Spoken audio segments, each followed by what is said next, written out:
Welcome to CS Week Success Stories, second Tuesday at 2 p.m. Eastern webinar series. These webinars are the top-rated workshops from our attendees for Conference 39, held last May in Charlotte, North Carolina.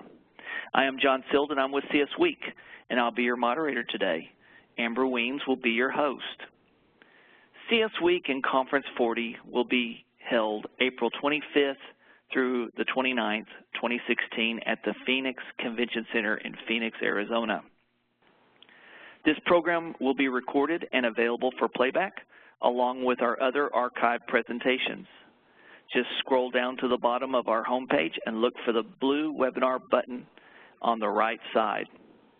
Attendees are encouraged to upload questions in the Q&A panel on the lower right side of your screen. Be sure to click the All tab and make sure that I will see your question. We will wait until the end of the presentation to answer all questions. Today's program, Best Practices in CIS Implementation. We have two presenters today. First one is Denise Kruger. She is the Senior Vice President, Regulated Utilities for Golden State Water Company. Ms. Kruger has oversight of all functions in regulated utilities, including water operations, asset management, environmental quality, customer and community relations, customer service, water use efficiency, water resources, and regulated new business. We also have with us today Laura Evans. She is the Director of Parks and Recreation. At the time when she did this presentation, she was the Customer Service Manager for the Padre Dam Municipal Water District. She is still with the Padre Dam Municipal Water District. Laura led the teams responsible for integrating CIS software in tandem with a move to monthly billing. Previously, Laura worked for the San Diego Padres. She led service and retention initiatives, championed the integration of CRM with the ticketing billing system, was a key member in the StubHub integration with the MLB, and opened a new ballpark. Laura was promoted recently to Director of Santee Lakes Preserve. We want to welcome our speakers today, and at this time, I'll turn it over to you all. Well, thank you, and thank you for having me again. I'm going to talk today about our utility's experience implementing a new customer information system. So to set the stage, let me give you a little background into my company.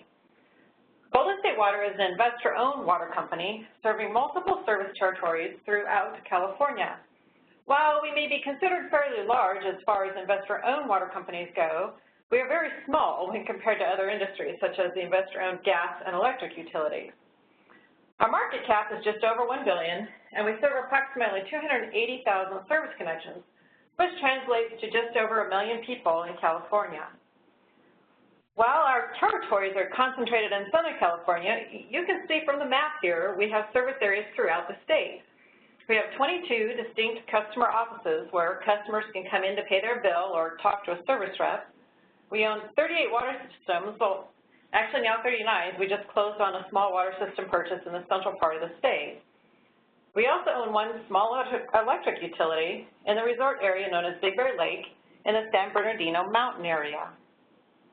We also have a 24-hour, 7-day-per-week, 365-day-per-year manned call center.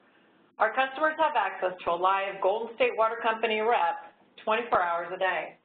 This call center is located in Anaheim and is staffed really based on our call loads. Finally, obviously, water supply continues to be a major factor in running a water utility in California, and the mandated water restrictions call for a robust billing system to manage our water demand for our customers. We expend significant resources to help our customers use water efficiently. You know, we started earnestly in 2009 to change our billing system. We ran our billing on a legacy system that had been in place for over 15 years. It was pretty obvious to us it was past due for an upgrade. We ran the legacy system on an AS400 platform, which was difficult at best to integrate with other company systems. In addition, we had limited AS400 skills as that system was becoming antiquated. Further, the legacy system was only supported by one individual who actually lived in another country, so when we had issues, it was very dicey on how or when we could get service. Our customers also expected a higher level of service. For example, we couldn't pull up a customer bill on our old system. So when customers called, we had to have them describe their bill in detail as we tried to answer their questions. We also had very limited reporting options. You know, with mandated water restrictions and regulatory reporting requirements on customer usage, we knew that that old billing system wouldn't be adequate for our needs.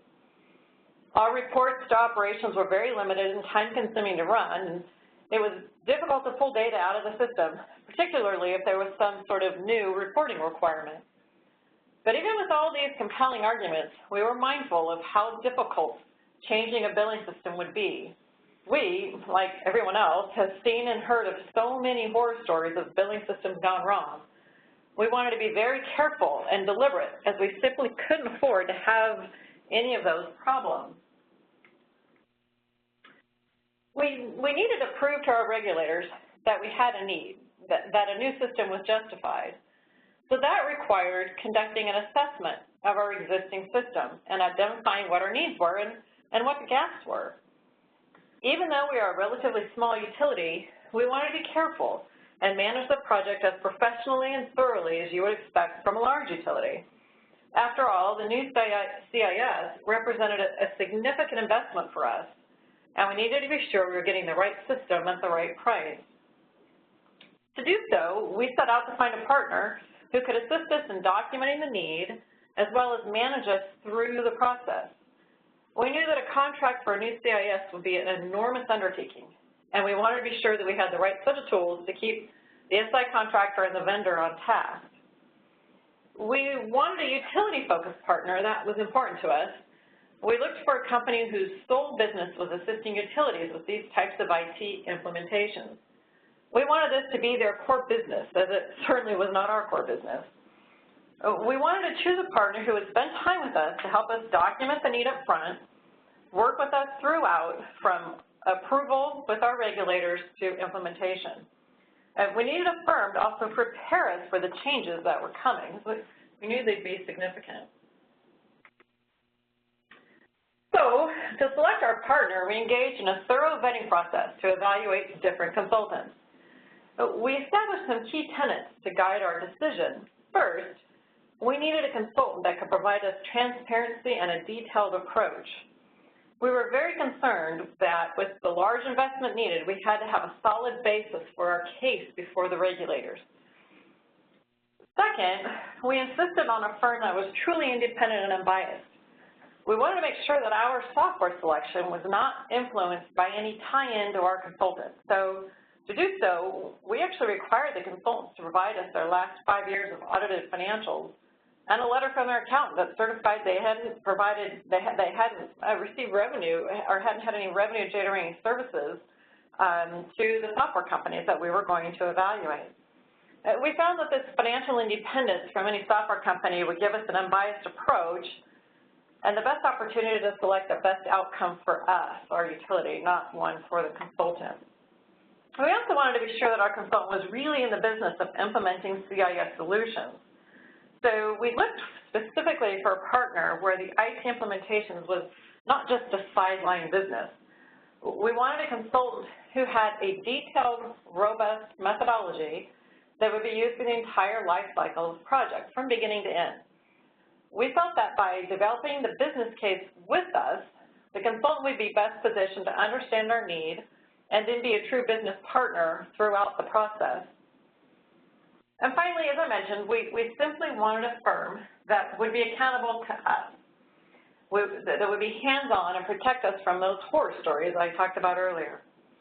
Now, we ended up selecting AAC Partners. They were one of the only consultants who came to us that was truly independent, and they also presented a solid methodology for implementation, again, from the very beginning, including the software selection through post-go-live support. In the end, AAC worked truly as a partner with us and exceeded our expectations on the project. I would certainly never suggest implementing such a project without this kind of a business partner. As I mentioned earlier, our core business is delivering clean drinking water and building utility infrastructure to support the business, not buying and managing huge technology projects. We knew we would need help from the pros like AAC to negotiate our contract. Again, we had concerns about projects that notoriously go over budget and extend years beyond their original schedule. We had heard about even our, quote, large city neighbor, and I don't want to mention them by name, who are in the news constantly over their failed CIS projects. So to help avoid these problems, we wanted to develop a very detailed scope of work. I put a picture of our scope of work here for a couple of reasons. First, you can see how big it is. We wanted to make sure that it was detailed and had specific control points in it and would eliminate any ambiguity in expectations and deliverables. For example, our scope of work gave details on how work was to be accomplished, not just what was to be accomplished. And that made a huge difference for us as we worked with our vendor. The second thing I want to point out in the picture is you can see how worn out this scope of work is. The scope of work was our go-to document throughout the project. It became our Bible, so to speak, guiding our decisions all along the way. So get it right at the right at the beginning with a robust and defensible scope of work, and that really benefits the project. Our statement of work was key to our success. It was a document that we could use to manage our vendors throughout the process. Now, we built our own statement of work to ensure that it met our specific needs. It wasn't just an off-the-shelf scope of work. And while it was fair, we wanted to make sure it would not favor the vendor. So, the end result, we had a fair agreement for our utility and agreement that all parties acknowledged and stood by. We also made sure that every RFP requirement was covered in our contract. We wanted every detail included, and as a result, we actually got our planned scope. And finally, we set expectations and guidelines to hold all parties accountable, including us, the utility. And as a result, we had a successful project. We actually completed our project slightly under budget, as we didn't need to expend all of our contingency funds. So with our detailed statement of work, we had a detailed approach to all of our activities, which really resulted in a successful outcome. Obviously, this project required a lot of work by our partner, AAC, but even more work by the utility. Now, as I said, we relied heavily on AAC, but we had obligations to staff the project and ensure that we identified our business case and we were getting what we thought we were getting.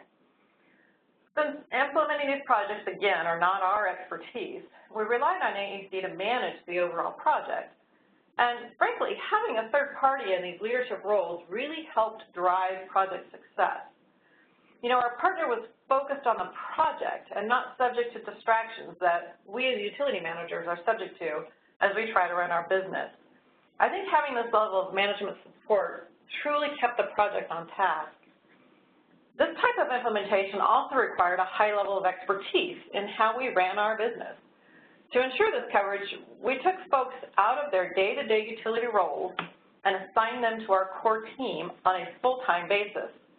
We backfilled these positions in the business, again, to ensure that the core team was not distracted from working on the project. I would say that, while this worked well for us, we should have done even more in this area, and I'll talk about that more in a bit. We knew we needed leadership also from the utility and lead roles. And while we did assign strong utility staff, we were reluctant to pull our best out of the business and put them on the project. And frankly, we did need to add a few more to the core team as we went along. I suggest not underestimating the need for strong utility folks to be full-time on the core implementation team as you work through these projects. Putting in a new CIS system represented a huge change for our business. One thing that made a difference in our success was planning for this change. Going from a legacy system to a modern customer billing system was a substantial process change. We were going from a green screen to a Windows-based system, going from a system with limited data resources to one which had large data availability, but also large data requirements, and the list goes on and on. With the help of our consultant, AAC, we prepared specifically for this change in our business and business processes before we began. We created a specific change management team who started working on the business changes at the very onset of the project. They began talking with end users from day one and worked to involve the business in this change process. Their job was to engage all stakeholders and the business process, because the business process changes impacted almost every part of the business, from customer service to operations to accounting. But process changes required a high level of review. So we ensured that all these process changes were presented to the Executive Steering Committee for vetting, and we wanted to make certain that the changes would be a positive impact to the business and not something we're doing just to have the software work properly. I should also state that, with the help of our consultant, we had a very robust change management process within the project itself. In other words, when something was identified that was perhaps not in the original scope or that folks thought would be an enhancement to the project, these changes were run through a very formal vetting process and reviewed by this Executive Steering Committee. We wanted to ensure any changes to the project were thoroughly thought through, were formally justified, and approved by all stakeholders. This disciplined process significantly reduced the amount of expected change orders and really kept the project on track. So our new CIS system went live in November 2011. We successfully revised many practices that evolved over the years to cover for our, the downfall of our old system, and we're able to take advantage of the capabilities that this new software had to offer. As you would expect with a project this large and expensive, there are many benefits to our new CIS system. We have much more robust data and ability to work with our customers and operations. This system was critical for us recently in implementing the current drought restrictions mandated by the state of California. You've been watching the news, you hear probably about how Californians are mandated to reduce their water use. It would have been very difficult, if even possible, to comply with the drought mandates under these requirements with our old system. Further, we're an Oracle-based utility, thus using our Oracle CCNB system, that's what we implemented, certainly better integrates with our other IT systems. Our CSRs have much better visibility with customer data and can much better support the customers. Our accountants love the system as it provides much more transparency in our revenues and related data. And finally, because it is a modern system, we've been able to significantly reduce the time to train our new customer service reps. Our consultant was key to our success. They provided significant support and expertise throughout the process. They were able to catch issues early and, frankly, insisted on timely resolution. I had great confidence in their guidance, and as I mentioned, our scope of work was very detailed, which made addressing what would seem like a crisis problem make it much more manageable.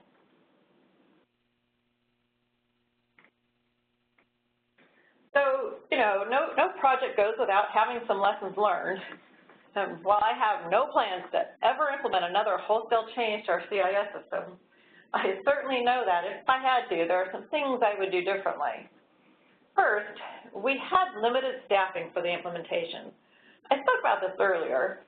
It was very hard to accept that this project required the level of attention from existing staff in the business to really make it successful. For example, we didn't want to take our best customer service supervisor out of her job and assign her to the project. But, if I had to do this over again, I would say take the best of our team and assign them to the project and go ahead and backfill them in the business. Second, we did encounter challenges with training in our remote offices. Recall on the map, we're spread out all over California, You know, and it's difficult to pull a single rep out of a small office for weeks of training. So we should have focused more attention to these remote offices. And finally, we didn't recognize that some of our more mature workers would have difficulty with some simple basics of a Windows-based system. They were accustomed to the green screen and, frankly, didn't have some of the basic computer skills that we had expected, like using pull-down menus. We just weren't prepared to train for these basic computer skills. So I guess we just incorrectly assumed that everybody was familiar with using these types of computer commands. But looking back, we should have done some more basic computer skills training to have the business be ready. So in the end, I would say we had a very successful project. We had no business interruptions, meters were read, and bills went out, and revenue came in. Of course, we had some hiccups, but we were able to manage those quickly. We kept the core team in place for several months after go-live to address these issues timely, and I think that was a key to our post-go-live success. We're now maintaining the system on our own, and believe it or not, are just about to go live with our first major upgrade. So that is the summary of our project, and so with that, I'm going to pass the baton over to Laura so we can hear about her project. All right, thank you.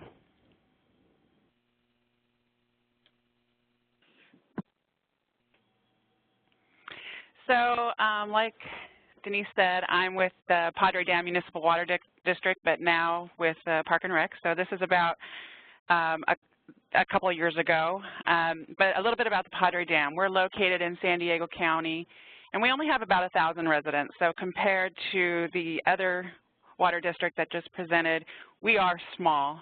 We're a public agency with 5 elected board members, and we import 100% of our water, and we treat 2 million gallons of wastewater per day.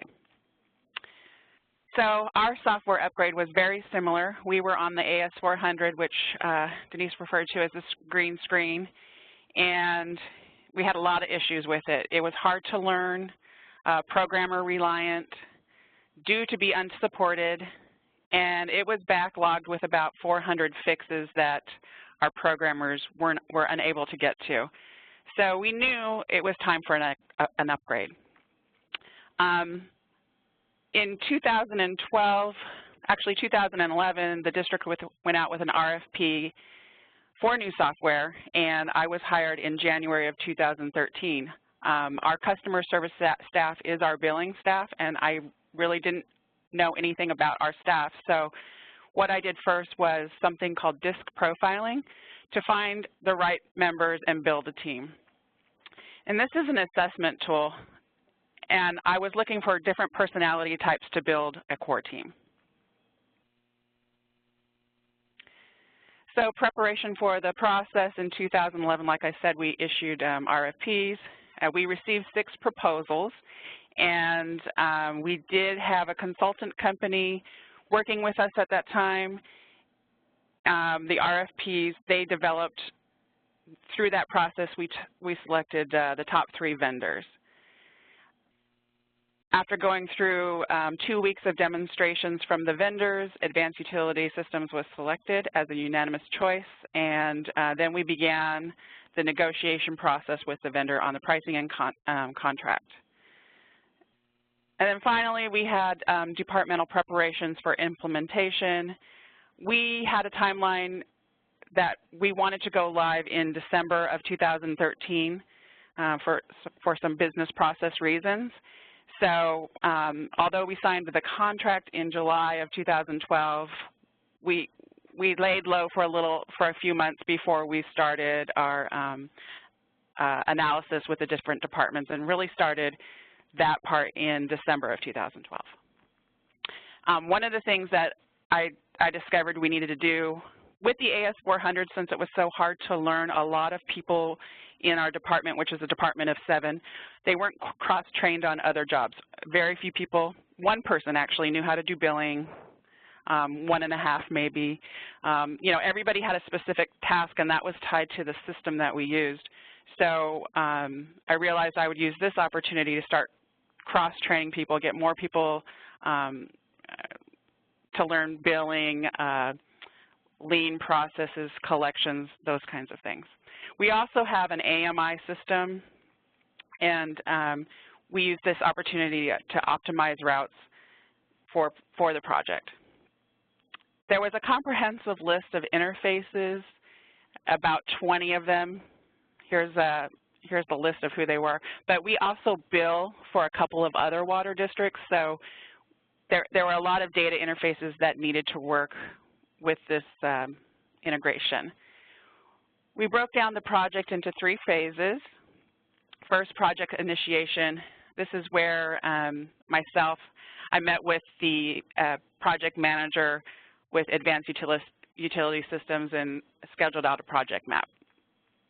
Then discovery analysis, like I said, that happened in December of 2012. And this is where you interview all the different departments like engineering, operations, IT, CIS, accounting, and gather their business rules. And then specific interfaces and modification delivery. This is the team when we coded, tested, and delivered the interfaces and modifications. The next project phases 4 through 6, configuration and conversion.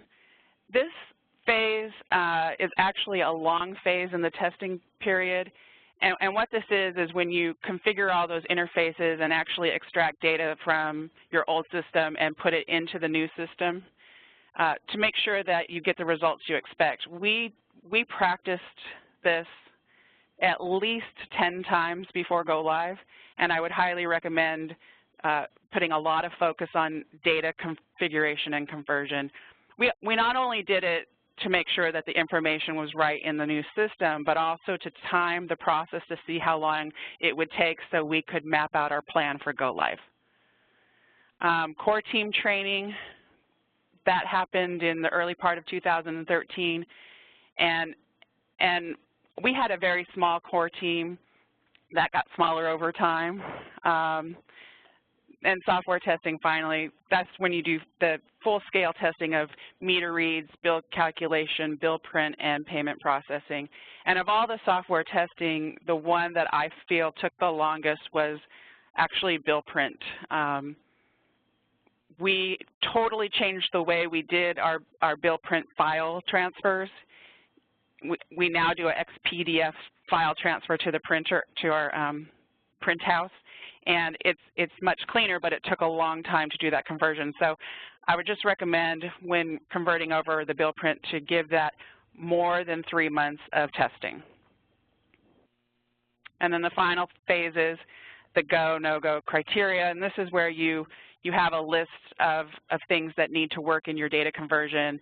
And it's either a pass or a fail. And you measure this with the project manager and say, are you on target to go live? And if you are, you go forward with the date that you picked. And then end user training. So staff were trained according to their job requirements. We spent a lot of time on end user training. I would say this is an area that we excelled. We trained probably for 2 months. The staff here, like I said, we're a small team. So they wanted to come in early and stay late and work over the weekends to learn the system. And we made it fun. So the bottom line was everybody felt very comfortable at Go Live. And then finally, the transition to going live, there was a cutover plan developed and finalized. That final, from the timing of the data, everything is mapped out every hour through Go Live. Post Go Live, I think this is one of the things that when I was talking to other districts, they didn't realize would be as critical as it is, but I relate it to someone that's pregnant and they do all this preparation before they have the baby, but then they don't really think about what you have after you have the baby. You need support in those first six months, so I would put in your budget enough money for site visits and as much support as you're getting pre-go live to post-go live, and at least 6 months of it. So we did face some challenges, change management, going from an old system. There were expectations, time management, and morale issues. It was a very busy year and a lot of demands put on a staff that was used to a system that they'd been using for over 15 years as well. Older workforce, change is a challenge. Some other challenges were with the consulting staff that we did hire. Our company was actually going through 3 software integrations over a 2-year time period, so we hired 1 consultant to have oversight over all 3. The first one was a document storage upgrade. The CIS project was the second one, which was ours, and then third one was our financial human resources software. We were changing that from the IBM process to Munis. So the consultant, I think, probably was spread too thin. Every software project is going to have issues, and I don't think that they were equipped to handle all of that. Another issue with the consultant was they actually assigned us 3 different project managers from start to finish with the project. And by the 3rd project manager, I felt like I was doing the job for the consultant. It just wasn't beneficial for me. Advanced Utility System had some staffing changes from the time of discovery to go live. One of the original employees they had at discovery, there was only 1 left of that team at go live. So, you know, it's not like they left the business. A lot of them were promoted, and the changes were good. They were still available to some extent, but they weren't original to my project, and that was a challenge. We did have data conversions early on, and AUS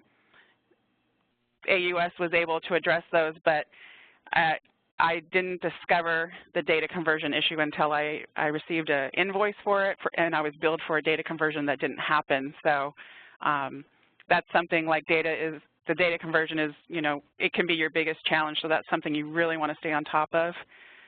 We had some Padre Dam challenges with our core team. The first of all is, as mentioned in my bio, I worked in professional sports. I had no background in water, wastewater, any of this. I've done software projects before, but 25 years in baseball doesn't really translate to knowing what a firefly is, or there's just a lot. There was a big learning curve, and I'd been on the job for 3 weeks, so, you know, new staff, all that. I did pick the best CSRs to be on the core team, and it meant taking 2 from the day-to-day operation and moving them, you know, upstairs to just focus on this project. But one of those senior CSRs was promoted right at the time of discovery to a different department, so we lost her, and we were too far along in the project to replace her, so it took our core team for the functional team just to myself and another lead. We also had some staff challenges. During this time, different staff members we had 3 surgeries, a maternity leave. We did backfill with some temporary hires. One of those temporary hires, and she was one that went out on maternity leave. And it takes a long time to teach someone the AS400 system, so, you know, you can't just plug the hole easily. There's the training that's involved. We had new hires. It just was a lot to manage, but I think the biggest thing that we had to manage was the meter reading company that we use, Datamatic, filed for bankruptcy 3 months before our go-live date. And, you know, obviously the meter reads are a big, important part of the billing software, so to have this wild card hit us 3 months before, that you know, we had to decide, are we still going to go live in December when this company just filed bankruptcy? And we did decide to go live, and I'm glad we did, but it was a little bit of a challenge. So how did we successfully go live? I can't stress enough how important extensive staff training is. They need to feel comfortable with the system. I did map out the process so that the customer service department wouldn't be sending out bills for at least 2 weeks post-live. And that way they got really comfortable with the system while they were talking to customers. We also brought in a lot of staff support from Advanced Utility Systems to spend time one-on-one the first 2 weeks of go live. And we set up a war room, and these were a cross-section of people from Advanced Utility Systems that were set up in a room right next door to customer service. So if issues rose up to the top, we could go there and they could solve them right on the spot. This company is located on the East Coast in Canada, so the time difference alone is a challenge. So we just want to make sure we had resolution right at go live real time. So what did we get? We got user-friendly, complete customer profiles, at-a-glance billing management, service address management, easier credit and collections, and then we also decided to go paperless at the same time, and we went mobile. The CIS system had a mobile solution. It was something, since we already had AMI, that we thought we could implement, and we did. The data is recorded in real time. It's used for short cycle meter work, and a workload summary is posted on the mobile screen for the meter techs. It'll give them their route and their workflow for the day. And the techs can plan their work more efficiently. Our tech department, because we're on AMI, isn't that big either. So we're not a big district numbers-wise, but we're a big district geographically. And having one person in the south end of our water district drive all the way to the east end, it can be an hour drive. So this helps them plan and route more efficiently. This is just a screenshot of that. Our project cost was on time and under budget.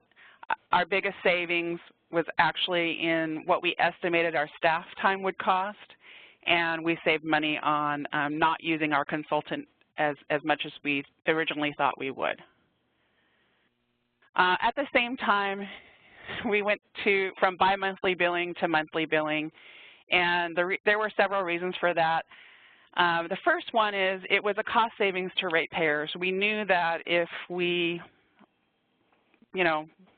rolled out the new software and then a year later transitioned over to monthly billing, there would be a price tag associated with that. And so we decided to, it's not the easiest way to test data sets, but we did decide to take our bi-monthly billing information, export it as if it would be monthly billing, and then compare the data that way. So we went to monthly billing. Like I said, we had 2 skip weeks of billing, so that launched in January of 2014. There were many benefits, though. Better alignment with billed payment schedules. People are just used to getting a monthly bill.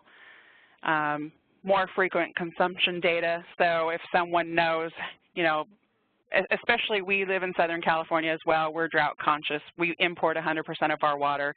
Water costs a lot down here, so people want to be able to adjust their bills. And then, if there was a leak at the property, people could instead of getting, which I've seen, a $7,000 water bill because their water had been running for 2 months, 60 days, they're able to catch that much more quickly.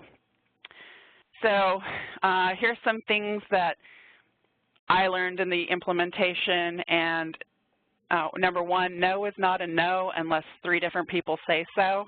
And what that means is when you're working with a company, you'll be assigned to different people for different integrations or parts of the integrations. And people know what they know, and a lot of times somebody will say, you'll ask, oh, well, can the system do this, or we would like to do this, and somebody will say, oh, no, the system doesn't do that, but you ask somebody else, and they're like, yeah, I've seen another district do that. This is how you do it. So if it was really important to us, we didn't take the no on the first no.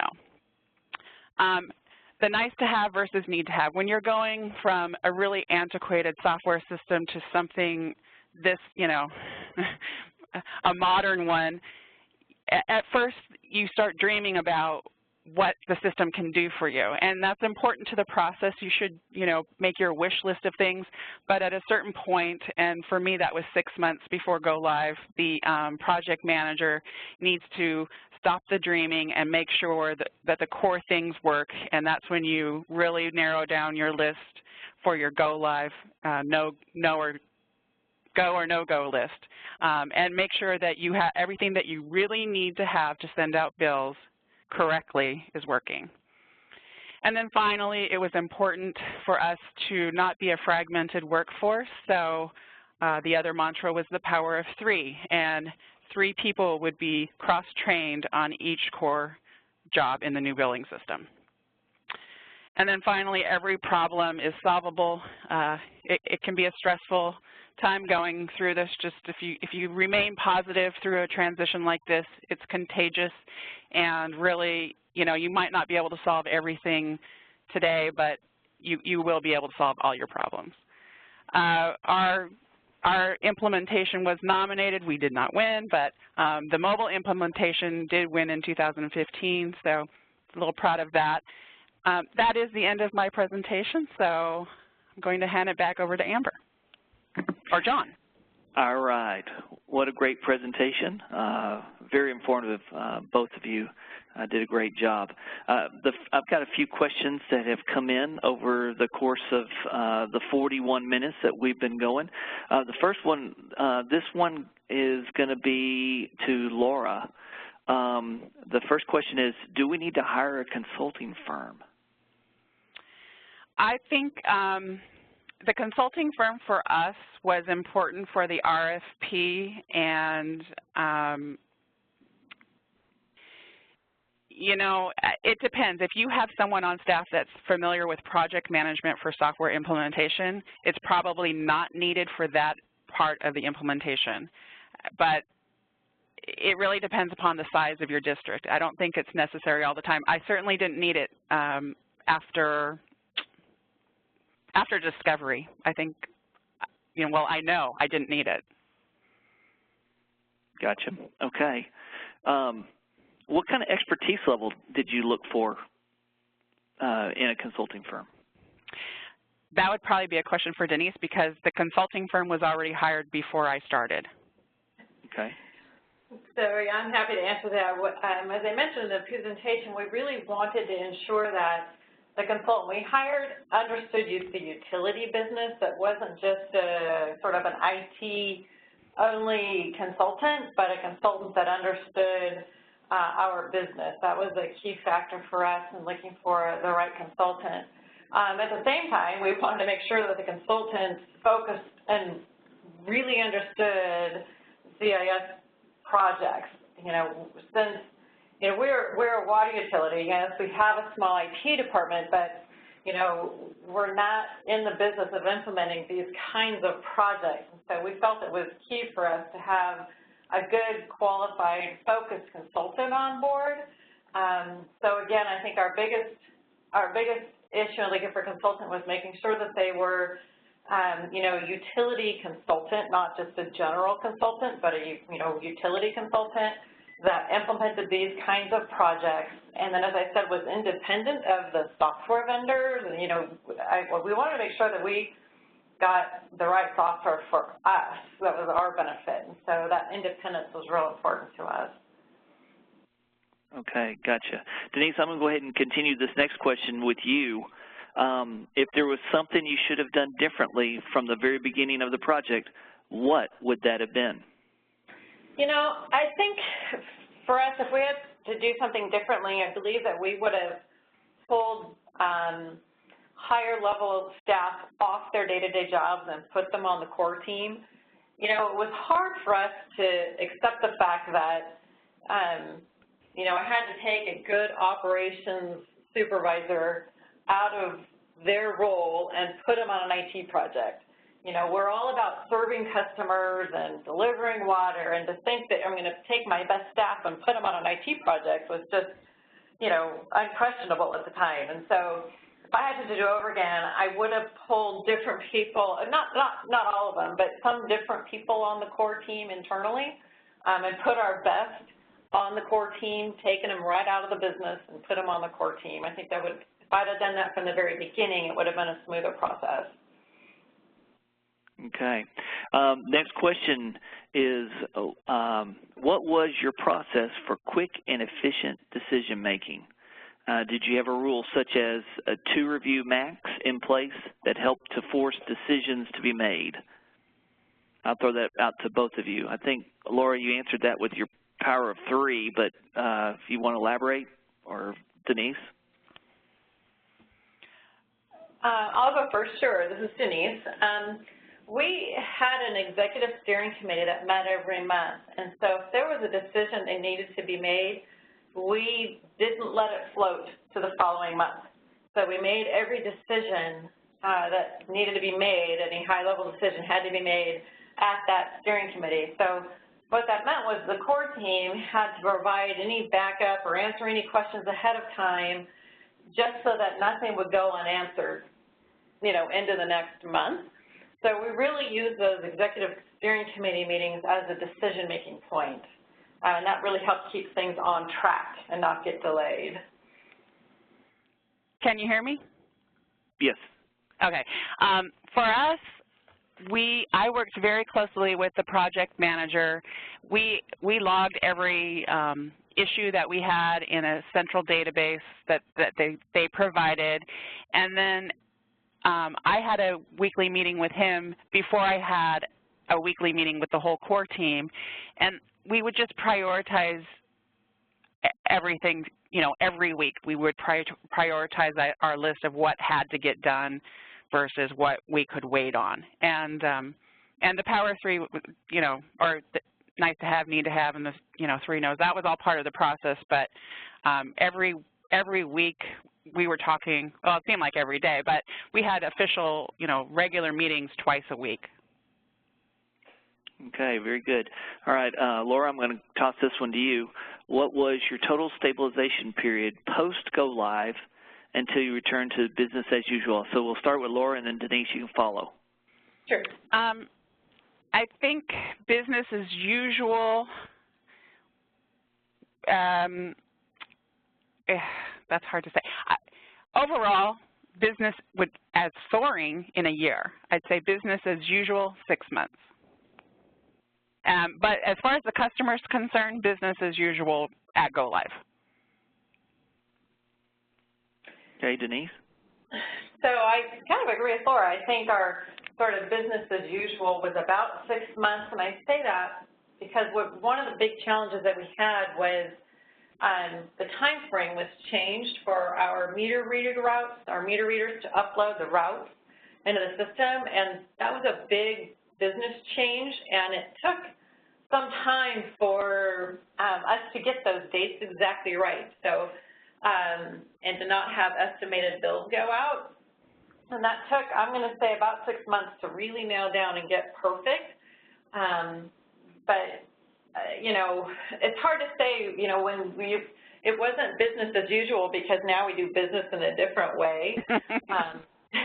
So I'd say from day one, the customers, when they were able to call and we were able to service them faster and better, from day one, that was a great benefit. Getting past that meter reading issue took us about 6 months to nail down, and then I would say, we did keep the core team in place like Laura did for a year post-go live, which helped us address anything right away. And, after a year, everything seemed to be just running on its own. So we were able to disband the core team, and, they still meet, there's still tickets, but it's your normal part of business now. Gotcha, very good. All right, next question. Can you comment on, we'll start with Denise on this one and then go to Laura. Can you comment on the number of modifications you made? Sure. I can't remember the exact number, but I do know that we held it to a minimum. We really wanted to hold it to a minimum to make future upgrades easier. Every modification we knew would perhaps have potential to be an issue with any upgrade in the future. So with the help of AAC, we had a really robust process in place to look at any modifications. It required a business case justification, cost analysis and a cost-benefit analysis, and then approval of the steering committee before any modification was made, just because we really wanted to minimize them. So I don't think we've had as many as you might see in other projects, simply because we really wanted to toe the line there and not have problems later on with upgrades. And we were real careful to work with Oracle to look out to the future to see if a modification that might be requested now might be available in a future upgrade, so that we could just, if possible, we would wait, for future upgrade, that kind of thing as well. Okay, Laura?